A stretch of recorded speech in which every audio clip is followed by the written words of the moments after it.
Democracia foi um sistema de governo idealizado por filósofos gregos que acabou sendo implementado em Atenas por Clístenes cerca de 500 anos antes de Cristo e durou por aproximadamente 100 anos, até 400 antes de Cristo. Curiosamente, o sistema daquela época tem muito pouca semelhança com o que chamamos hoje de democracia. Para você ter uma ideia, o legislativo, ou a bulé, como era chamada, era escolhido por sorteio. Cada tribo tinha direito a 50 assentos e esses assentos eram sorteados entre os cidadãos daquela tribo, entre os cidadãos com mais de 30 anos. Não havia eleição para deputado, mas sim sorteio. Parece uma coisa estranha, mas faz muito mais sentido se você parar para pensar. Segundo a ideologia da democracia, a bulé, ou legislativo, o corpo das pessoas responsáveis por criar as leis, deve representar o povo, para que as leis sejam justas para todos. Se o legislativo deve representar o povo, por que não fazer um sorteio aleatório? Estatísticos já sabem há muito tempo que essa é a melhor forma de extrair uma amostra significativa de uma população. Além disso, o sorteio impede políticos profissionais, caras que ficam 24 anos no legislativo só sugando recursos do Estado. Evita aqueles que querem se tornar legisladores por mera ambição pessoal. Sinceramente, só tem lado positivo em relação ao modelo que se tornou padrão hoje. As leis elaboradas pelo legislativo, pela bulé, ainda precisavam ser aprovadas em via democrática direta, votação em praça pública, a tal da ágora, onde todos os cidadãos participavam. Os poucos cargos em que havia efetivamente uma eleição eram aqueles que demandavam conhecimento técnico, tais como comandantes do exército e etc. Eleição nunca foi parte central da democracia ateniense. Embora tal sistema seja um conceito interessante, na maior parte da história humana, desde o século III a.C. até o século XVIII d.C., tal forma de governo era considerada meramente uma curiosidade sem efeito prático algum. Platão já nasceu depois da implantação da democracia e era um feroz crítico da mesma. Você já leu A República de Platão? A primeira impressão que o livro dá é: poxa, esse cara tá falando do meu governo, dos problemas do governo atual. Pode-se ver claramente que o modelo não possui escalabilidade. Pode funcionar bem numa cidade, mas mesmo Atenas, que não era uma cidade tão pequena assim, já apresentava problemas. Certamente tais problemas seriam ainda maiores se aplicados a uma população grande, a um país grande. Ninguém sequer considerava tal sistema como algo prático.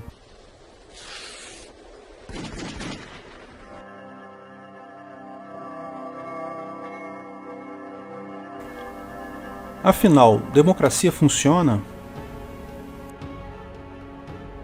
Ninguém levava a democracia a sério até o século XVIII, quando alguns filósofos começaram a reviver a ideia. Com a independência dos Estados Unidos e principalmente com a Revolução Francesa, o termo democracia começou novamente a ser usado. Ao longo dos séculos XVIII, XIX e XX, à medida que a democracia americana se consolidava e mostrava sua força, a maior parte dos governos mundiais se transformou em repúblicas democráticas. As monarquias europeias que ainda existem são meramente cerimoniais. Não há qualquer poder real na mão dos monarcas. É preciso apontar algumas coisas, porém. Como expliquei de início, o que entendemos por democracia hoje não é o mesmo que os gregos entendiam por democracia na época deles. Algumas ideias apenas foram tiradas de lá, mas a concepção é totalmente nova e, na maior parte das vezes, não quer dizer a mesma coisa em todos os países. Cuba e Venezuela se dizem democracias. A Coreia do Norte, onde o líder supremo te condena à morte se você cortar o cabelo de um jeito diferente, tem o nome oficial de República Popular Democrática da Coreia. Há toda uma discussão semântica acerca do que significa democracia. Muita gente entende que hoje virou meramente uma buzzword política, sem significado próprio, tal como o fascismo, porém no sentido inverso, ou seja, no sentido positivo. Vou restringir o escopo aqui. Vamos avaliar democracia como Estado democrático de direito. Esse é um termo melhor, posto que permite traçarmos algumas características e excluirmos os casos atípicos. Todo Estado democrático de direito busca implementar a separação de poderes, por exemplo, geralmente legislativo, executivo e judiciário, de forma a permitir um sistema de pesos e contrapesos. Um poder fiscaliza o outro. Também possuem várias funções do Estado com mandatos fixos e limitados. No Brasil, por exemplo, o mandato de um deputado ou do presidente é de 4 anos. Cargos importantes na estrutura do Estado são escolhidos em votação popular via eleições. No Brasil, cargos no legislativo, líderes do executivo são escolhidos assim, vereadores, prefeitos, etc. Em outros estados, há eleições até para chefe de polícia, juiz, procuradores. Também é comum aos estados democráticos de direito o reconhecimento de direitos individuais, devido ao processo legal e outras garantias civis, que incluem o direito à propriedade privada e livre mercado.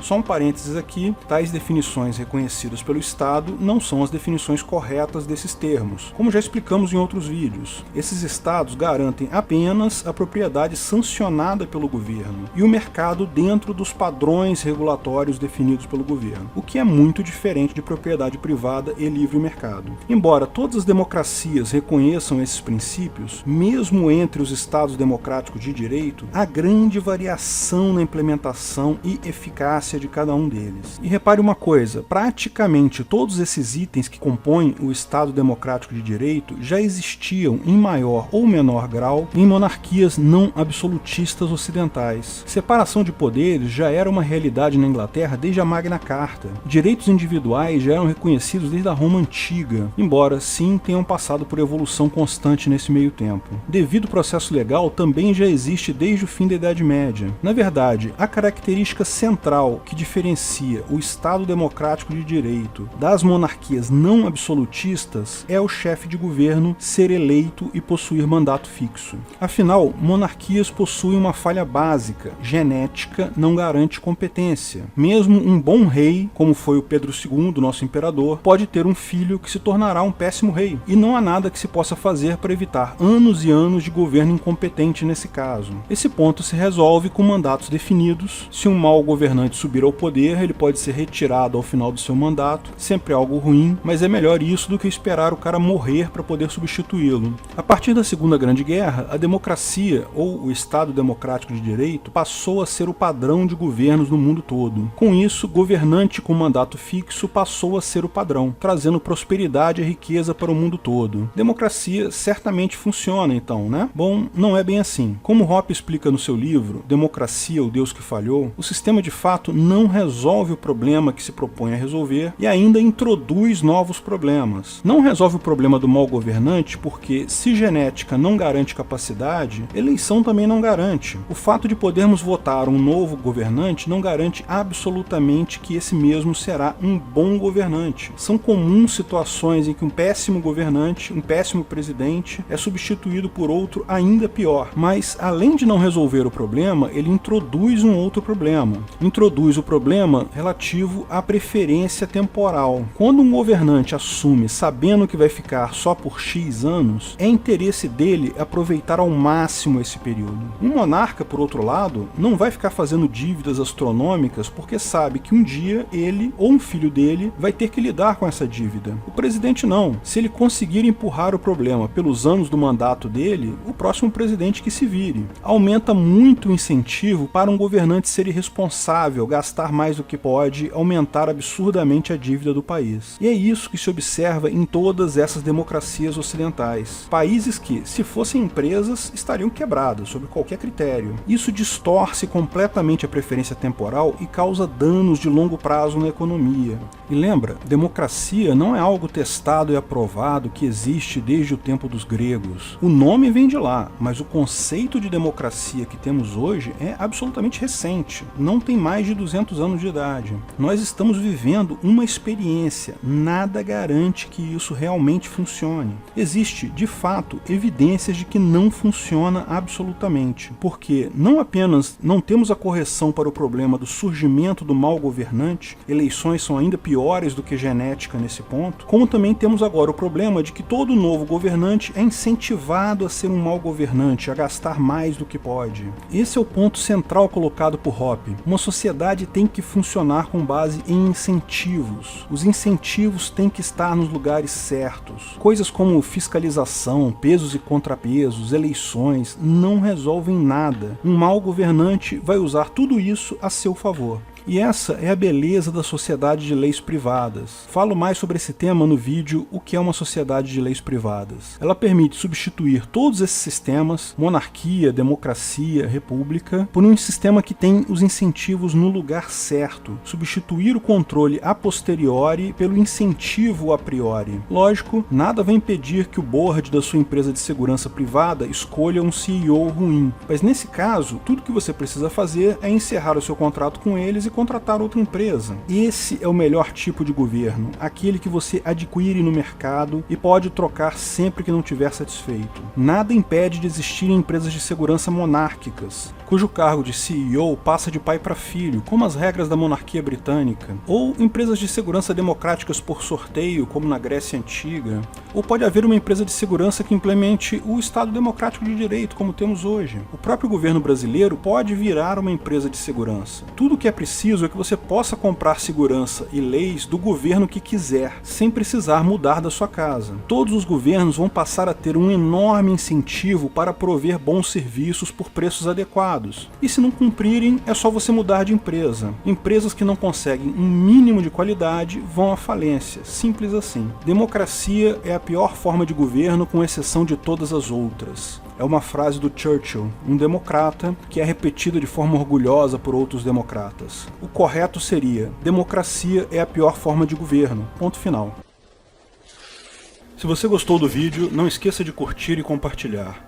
Comente abaixo se tiver qualquer dúvida ou se quiser sugerir novos temas. Se inscreva no canal e clique no sininho para ser avisado de novos vídeos.